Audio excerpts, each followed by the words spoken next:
All right. We are back on City Radio. We are live. I hope you guys enjoyed that commercial break. But now that we are back, we have questions that we would like answers to, and we hope you guys can give us some good ideas.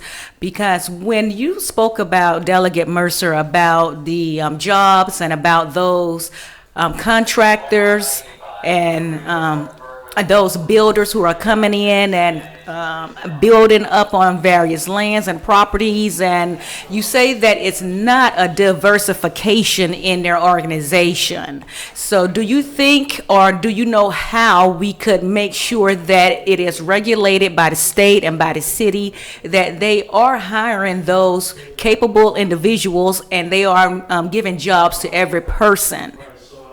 I'm with you, but more so than it's not that much diversity. My point is, it's not that much employment. They might have a diverse company, but they aren't employing people out the community. That's my point. And basically, we ought to see more people working out the community when we have that kind of money being spent by the state government, the city, and these contractors are under minority participation rules in the state. That's right. That's right. And my question was, who's holding them accountable? Who's counting the jobs? Right. And so that's where it should be like an audit that is being taken, so that we can make sure that they are employing those individuals from the city, from the community, those who are hireable. And also there should be a way that we should also be able to hire those who are on a job reform, who are coming out of prison, those type of individuals who has particular skills that they have learned can also benefit from being hired by some of these companies who are building up everywhere. I agree, but the only organization I know who was halfway doing employment through Hawkins was the Urban League. I believe on Monroe Street. Okay. Mr. Marker, do you have any comments on that? Well, I certainly support. As a proud Democrat, that means I believe government can help. The job of government is to help. And one of the helps that are needed is employing folks from lower economic strata, recognizing that there's been beat down on poorer folks throughout the history of this country, and explicitly, of course, there's been beat down on people of color throughout the history of this country. So government playing a role in redressing that is part of what government serving people is about. And then, of course, women have been beaten down economically, so they fit in there too. And everything, as I talked before about pride and what my father's role in that 50 years ago, from what I understand. I can say in terms of, part of that is an appropriate use of public resources.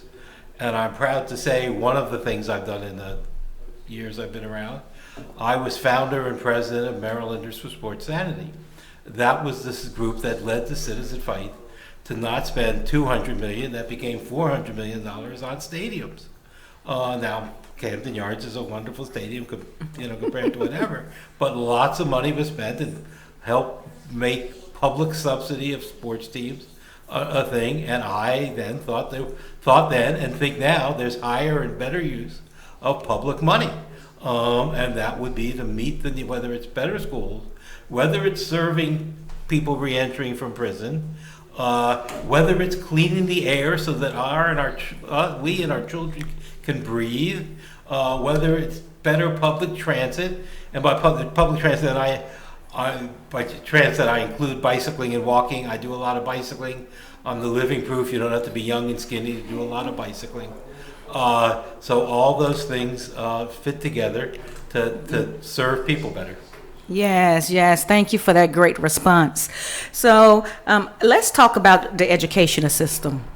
Because as we know that a lot of students right now, when you look at the Baltimore curriculum project, that they have found that in the school systems that they are lacking providing the type of education, the testing that's needed, any type of special courses and classes that are necessary to make sure that our students are on grade level and not testing at a first and second grade level. So when we look at that, and you're looking at the 40th district, is there anything, Delegate Mercer, that you think that we should include in the educational system to make sure that we are providing these type of services to those students who are lacking the special attention and who are not on task? Yes. The first thing I want to say is that we have to not be complicit in practicing naivety. We must understand that we send our kids to a segregated system first. And then when we understand that and we ask ourselves, is separate but equal right? Then we got two questions there that we can get an answer to. That's critical thinking. And I'm telling you, when we accept the fact that separate but equal is not right, unless, of course, we create our own black curriculum, which might include music, which I don't know one school in the city in middle school through the 9th grade got a music program. Not one from the 6th through the 9th. And then the people come back in my community, I send my kid to KIPP school at Green Spring over there, and it's still a segregated school with a structural curriculum. Right. And it's not no Afrocentric curriculum. And the school is 99% Afrocentric. So then you ask yourself the question later on down the road, why are we killing each other at 13, 15, and 18? It's got to go back to the education. Yes, that's right. It's got to go back to your own self-esteem, And that's where it starts at. And I said this before, and I said it in a debate.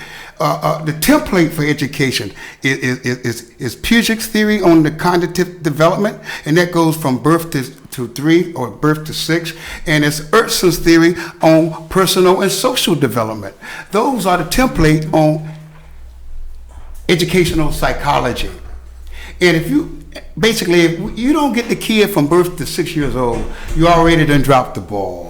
And that's right. That's right. Yeah, I do believe in early childhood education, and when it comes to socially and economically making sure that those babies from birth to kindergarten, first grade understands the development of reading and writing, social acting with others, learning how to treat other students with love, saying thank you, also understanding that violence is not the way. So I definitely understand your point of view. So I believe that if we could catch them early on at the beginning in those early stage of learning, that we could also develop a better student in middle school and high school. I want to say one more thing very quickly that's happening on the state level that many of us don't even realize, even many of the mothers out here.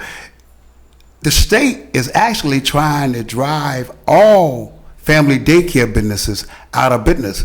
They don't even want our elders dealing with our kids no more. This is why we get I ain't gonna speak on that, places we get that take our kids at 2 years old, 3 years old, and start doing daycare with them, because they don't really want the extended family into the daycare business, because they're on a higher degree of scrutiny than the school teachers are. Take my word for that.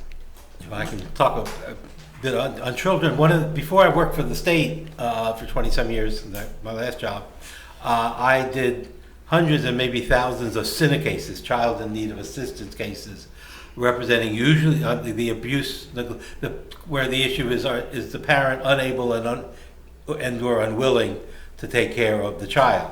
And I was known, I believe, for when I represented parents, sometimes I represented children, but when I represented parents, making sure they at least got a chance to have their say, that they could feel that if we came to a statement, that their position was represented, and tried hard to help them feel was their problem and move forward, so over the months of the case, they could be in a better position.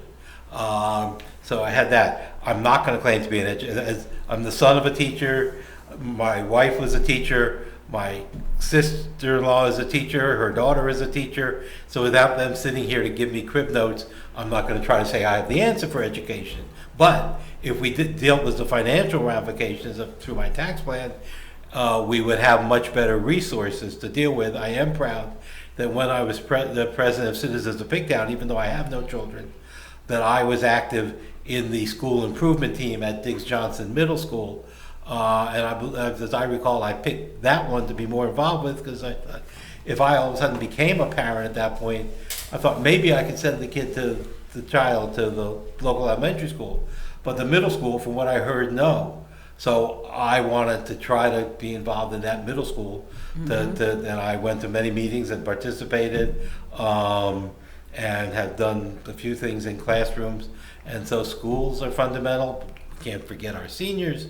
We need resources. We need to direct the resources properly. Again, I'm running for Democratic Central Committee, not a legislative position. But ideas are there. All right. So I know when you speak, you definitely speak like definitely someone who's a politician. And that's not a negative thing. Thank you. No, it's not. That's not a negative thing. One thing about it is that when you speak in a lot of detail. And so just from what I noticed from you is that if you could just get straight to it, because seriously, it will turn people off if you continue to talk and talk and talk. But that's just something that I've noticed. I do a lot with psychology, and so I don't want to sit here and say that okay, with you talking and going on, it's very similar to someone who has this type of illness. No, what I want to say, because I'm saying it on a positive note, is that you speak very well and very intelligently, but we want you to just stay on topic. Can I ask a question? I got to get from education to I know. I got to make that switch. Yeah, I have a question actually. So earlier you were speaking about strengthening, strengthening the Democratic Party. Which is something that is needed. What are some things that could be done to tighten up the party and get the party on message? Well, I have a couple ideas, but I don't really want to put in the hope that I'll be in a position to be influencing. I couldn't get that out. The campaign over the next few months. I don't. Well, I guess like in general, not specifics, but I'll say generally speaking. In general, I mean, one is keep grassroots politics happening, really reaching to people. 4 years ago, I asked the Brown campaign for 1,500 pieces to go. I'm not getting too much detail, but 1,500 pieces to go out door to door in Pigtown. I couldn't get it. I had to go to a headquarters and liberate 300 pieces. We need grassroots. We need to. If I win, I hope we reach out to the folks who don't win and say, over the next few months, can you help us? Go to all the doors in the 40th and convince people how important it is to vote and to be proud to vote. And everything. We having seen the poor leadership that the governor put at my state agency, and somebody who shouted at us and wouldn't apologize, and then gets appointed deputy chief of staff for the governor, Sean Powell I'm talking about. We need this new governor, and we need to spread the word and use social media and whatever to do that campaigning. I have a couple of specific thoughts that I'm not going to publicly share at this time. I think that's good, and I think that is part of it, and that type of action or lack thereof is part of the reason why the candidate you speak about lost. Yeah, 4 years ago. Mr. Marco, who is at the top of your ticket for governor? Well, the ticket that Delegate Hayes, hopefully to be Senator Hayes, picked is Jim Shea and Brandon Scott. I believe he's very close to Brandon, and Brandon is part of the new wave of City Council that I hope we're about to have a new wave on Central Committee. So the ticket that was formed was Jim Shea at the top. I will say I like that very much. That's not who I voted for. I'm not going to get into who I voted for, but I'm pleased with them, and he, as well as all of the candidates, would make a wonderful governor. Governor, I'm with you. The reason I asked that is because I know it starts from the top. You know? Well, in other words, it's good that Brant Hawkins want the at the state senate, at the state level, but you guys probably lined up behind a congressman too, right? well, I went to law school with Elijah Cummings, so I've known him for a long time. Okay.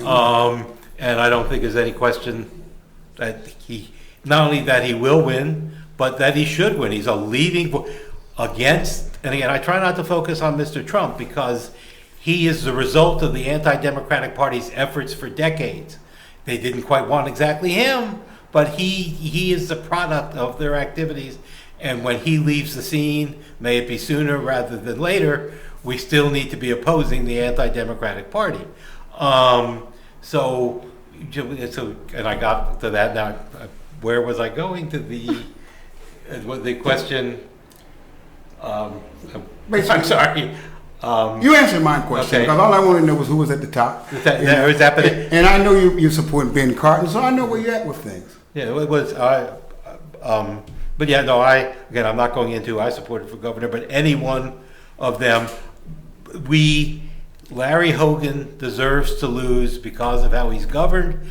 Hopefully, the blue wave will play a role in that, Hopefully. And hopefully, the Democratic Party will do a much better job of building towards that. Beautiful. I concur. Thank you. I concur. I'm with you. All right. Well, those were some wonderful discussions, great answers. So the next question is, Mr. Marker, I know that you spoke on grassroots efforts, and I'm a big part of grassroots. I believe that we need more grassroots. We need more people that are advocating for our lives, our safety, making sure that we get the improvement that's necessary, making sure that we're advocating for those who can't actually advocate for themselves. And so I know that starting with the grassroots effort is the best place to begin, and also it's the best place to stay at, because when you are grassrooted and you're advocating, that shows that you love the people and you love the work that you do. So thank you for that. I can show you all the 10,000 step days I've had. Yes, thank you for that. He's going to show me his tattoos. So Delegate Mercer, I know you spoke about the Veterans Court. Mm-hmm. I know that that's very important to you, because I know you feel that our military veterans shouldn't have to go into a citywide or statewide court for... If they're suffering from PTSD. Okay. Post-traumatic stress disorder. Okay. So let's focus on that, because we know that there are a lot of our veterans who are handicapped as well, who suffered from the post-traumatic stress syndrome. Right. Then we know that we have our veterans who have witnessed and seen a lot of trauma and a lot of deaths.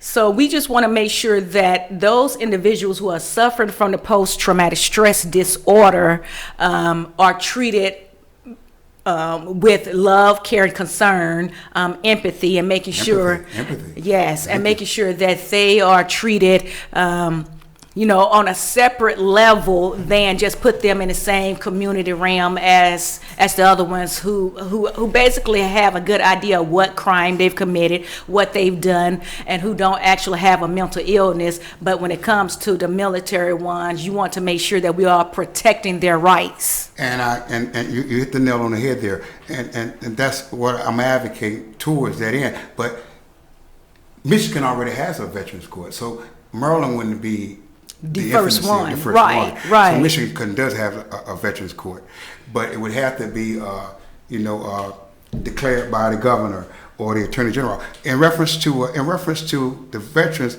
court, that's basically one thing that would have to come through the state legislature. But yes. The other thing that I mentioned earlier that would have to come through the state legislature, which would be the attorney general's office, is joining the class action lawsuit. It's about 8-9 states now that's in that class action lawsuit against Nava and Sally Mack. So, but the attorney general, I wrote him a letter. He really didn't even know what I was talking about, because nobody hadn't even mentioned it to him. There's a class action lawsuit against Nava and Sally Mack, and he said, "Well, we'll look into it. I haven't got a letter back yet." Well, Well, that actually speaks volumes really, really loud, because when you received a letter talking about something that is a real big issue, that's a major concern, and you have someone who's advocating to make sure that you are aware of what's going on, and then you don't return any calls, and you're not really looking into it, it does let you know the type of person that. And we know it can be done because other states are doing it. So Yes. it's not like you were asking something that can't be done. It's doable. And then those are things that actually shows you right out that that's not a concern that they're worried about or care about. But one of the biggest reasons is, though, because a lot of the people who owe that money is like me, poor and dark. Well, I do have a lot of student loans out, I'm telling you, believe me.